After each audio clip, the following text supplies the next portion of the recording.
20. Y levantándose vino a su padre. Ahora, algo muy importante aquí es que el padre no fue a buscar al hijo. El padre no fue a buscar al hijo. ¿Por qué? Porque el padre siempre estaba disponible para el hijo. Solo que el hijo no quiso estar con el padre. El padre siempre estuvo disponible para el hijo, pero el hijo no quiso estar en casa de su padre. Y aquí vemos cómo Dios quiere estar siempre con nosotros y que nosotros siempre estemos con Él. De hecho, en la promesa, como creyentes nacidos de nuevo, Dios dice, nunca te dejaré, nunca te abandonaré. Y por eso mandó el Espíritu Santo, el Espíritu de Cristo a nuestros corazones. Y Él mora aquí en nosotros, nunca nos dejará. Pero una cosa es que Dios esté en nosotros y otra cosa es que nosotros estemos en Él, que nuestros pensamientos estén en Él, que nuestro corazón esté en Él. Y por eso tenemos que perseverar en la palabra para que nuestra mente sea renovada, porque nuestra mente quiere irse al mundo, porque no ha sido perfeccionada nuestra mente ni nuestro cuerpo. Nuestro cuerpo tiene síntomas y quiere sentirse enfermo porque es la cualidad de este mundo perdido, de este mundo en maldición. Pero entonces por eso la palabra tiene que estar renovando nuestras mentes y nosotros permaneciendo en el Señor para resistir cualquier síntoma, cualquier enfermedad, cualquier escasez, cualquier problema, resistir al diablo. Y huirá de nosotros, dice la palabra, cuando nosotros estamos perseverando en el Señor.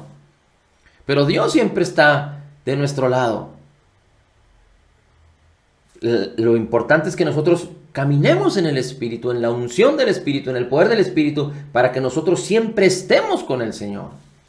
Así es que el Padre no fue a buscarlo. Dios no te va a buscar, Dios ya te encontró y te atrajo hacia Él. Así es que Él está disponible siempre para que tú eches mano de su amor, de su paz, de su gozo, del fruto de su Espíritu, de todo el equipamiento que Él ya te dio por gracia en Cristo Jesús, que ya te concedió y que se encuentra en tu interior. Dice el 20, levantándose vino a su padre, y cuando aún estaba lejos, su padre lo vio, y fue movido a misericordia, y corrió y se echó a su cuello y lo besó. El padre. Y el hijo dijo, Padre, he pecado contra el cielo y contra ti, y ya no soy digno de ser llamado tu hijo. Pero el padre dijo a sus siervos de inmediato, saquen el mejor vestido. Es decir, el padre, entendiendo que era su hijo y que su hijo venía a él, el padre lo restituye. Y lo primero que hace es que le cambia su identidad aparente. Le cambia su identidad aparente. ¿Recuerdas que la palabra del Señor dice que debemos vestirnos del nuevo hombre que fue creado según Dios en la justicia y santidad de la verdad? Efesios capítulo 4. Bueno, pues lo que hace el Padre primero es cambiarle y ponerle vestidos reales, vestidos de realeza. Los vestidos de un hijo. Tú y yo tenemos que estar vestidos. Hay ropas reales para ti y para mí. Vestidos como hijos. Por eso cuando decimos como Jesús es, así somos nosotros. En nuestro interior. Pero también Dios quiere que seamos como Jesús en nuestra manera de pensar y en nuestra manera de manifestar, de ser y de hacer externamente. Bien, así es que le puso el vestido, ropas reales, cambió su identidad que se veía de afuera hacia adentro. Es decir, la identidad hacia delante de los siervos y delante del sistema, lo vistió para que todos supieran que era hijo. Lo segundo que hizo es que le dice ponerle un anillo en su mano y calzado en sus pies. Respecto al anillo, en aquella época, en la época desde Abraham hasta Jesús, en la época de los hebreos y de acuerdo a la cultura hebrea, un anillo era muy significativo. Y aquí es muy importante que pongamos mucha atención. Un anillo, entre muchas características e importancia que tenía, Te voy a decir algunas. Una de las primeras era que te daba nombre. Un anillo representaba el nombre de la familia. Un anillo representaba autoridad en el que portaba el anillo. Pero también un anillo representaba acceso. Un anillo representaba acceso. Representaba nombre de la familia, representaba autoridad y representaba acceso. Para que me entiendas esto respecto al acceso, un hijo que tenía un anillo de la familia podía ir a cualquier parte de las provincias y adquirir algún bien, sellaba con su anillo y aquella provincia podía cobrar aquello que aquel hijo adquirió y el padre pagaba la deuda. Un anillo manifestaba acceso, nombre, autoridad, acceso. Y hoy en día es lo que más sufre el pueblo cristiano, el pueblo creyente.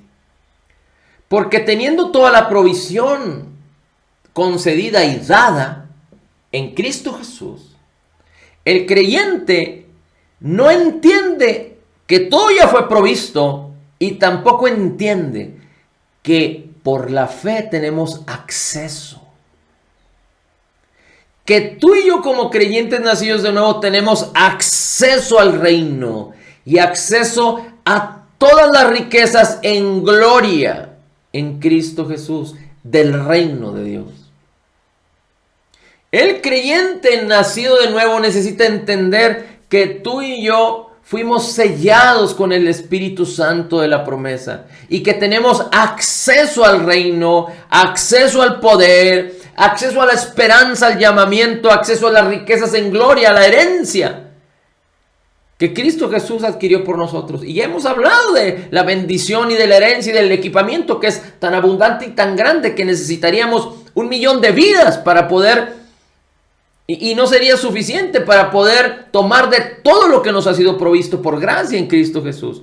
Pero Dios te ha dado acceso a todo, a su salvación, a su bendición, a su libertad, a su aceptación, a su gloria.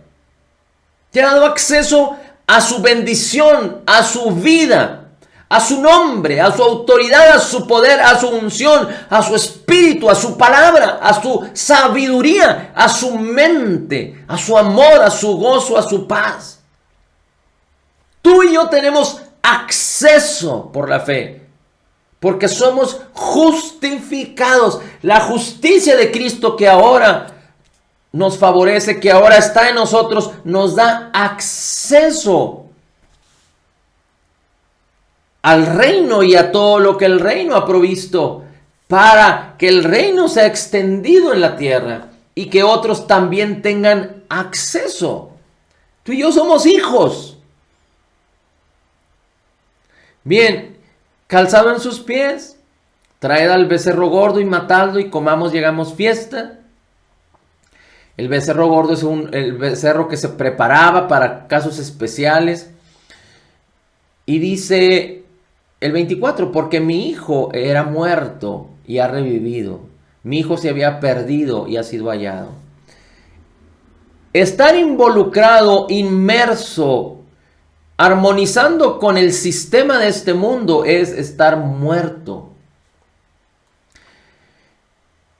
Estar injertado en este mundo, en el sistema de este mundo, es estar perdido.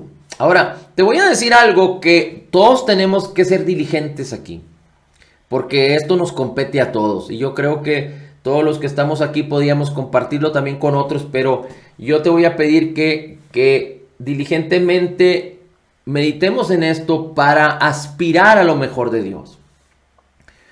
Tú sabes que en este mundo, aquellos que tienen un trabajo en este mundo, las riquezas de este mundo son injustas, porque alguien que puede ser muy excelente en su trabajo, en cierta empresa puede ganar X dinero, pero en otra empresa puede ganar mucho menor, o en otra empresa puede ganar mucho más. Así es que este mundo es muy injusto y normalmente las personas que trabajan como empleados trabajan para gentes que son multimillonarias. Es decir, entregan totalmente su vida a gentes que son millonarias. Trabajan para otros y su vida la entregan para otros. Y podríamos decir, bueno, pues es que las personas tienen que comer. Y no estamos hablando en contra de esto. Este sistema así es. Pero la pregunta es, si Dios ha diseñado lo mejor para ti y para mí como creyente, y Dios nos ha dado el poder para hacer las riquezas, y Dios nos dice que somos hijos, y Dios nos ha dado acceso, la pregunta es, ¿está bien conformarnos a tener un trabajo que pensemos o que estemos satisfechos con él y pensemos que es suficiente? ¿O sería importante volver en sí, como lo hizo el hijo pródigo, pensar? Ahora, aquellos que no tienen trabajo, pero que viven de alguna manera, llámese de alguna pensión, de sus rentas, o que tienen algún negocio, la pregunta es, ¿está bien de la manera económicamente en la que estamos viviendo cuando Dios nos ha dado acceso al reino, cuando somos sus hijos, cuando Él es la provisión y Él es la fuente de bendición, cuando su palabra dice que nos ha dado el poder para hacer las riquezas, cuando su palabra nos dice que seremos prosperados en todos nuestros caminos y que no pediremos prestado, pero que prestaremos? La pregunta es, ¿está bien seguir adelante como hemos estado viviendo? ¿O sería interesante hacer un alto en el camino y meditar acerca de esto? Porque yo me imagino que si tú y yo tomamos esta palabra y empezamos a incursionar en el poder que Él nos dio para hacer las riquezas y en la visión que Él nos dio o que Él tiene para ti y para mí para extender el reino, y sabiendo que el dinero tiene poder en este mundo porque estamos queriendo conquistar la vida de las personas en este mundo para sacarlos de este mundo, entonces estaría bien pensar o aspirar a algo más glorioso, como lo dice 2 Corintios 9:8, que dice que teniendo su gracia es tan abundante que podemos tener todas las cosas que necesitemos para vivir en el nivel de vida que tú y yo queramos, que cada quien decida, y estar satisfechos ahí. Pero su gracia es tan abundante para que abunde mucho más y que hagamos muchas buenas obras. Muchas veces pensamos que cuando nosotros damos, dad y se os dará. Que cuando nosotros ofrendamos, diezmamos, cuando nosotros invertimos en el reino, cuando le damos al Señor. No estoy hablando de darle a los pobres, de darle a los necesitados, de darle a los que están en necesidad, sino darle al Señor. Y estoy hablando de dinero, darle al Señor. Tú sabes qué significa esto, es sembrar en el ministerio, darle al Señor. Normalmente pensamos, y a lo mejor no meditamos mucho al respecto, pero dice, dad y se os dará. Entonces, si yo doy, ¿de qué manera me será devuelto?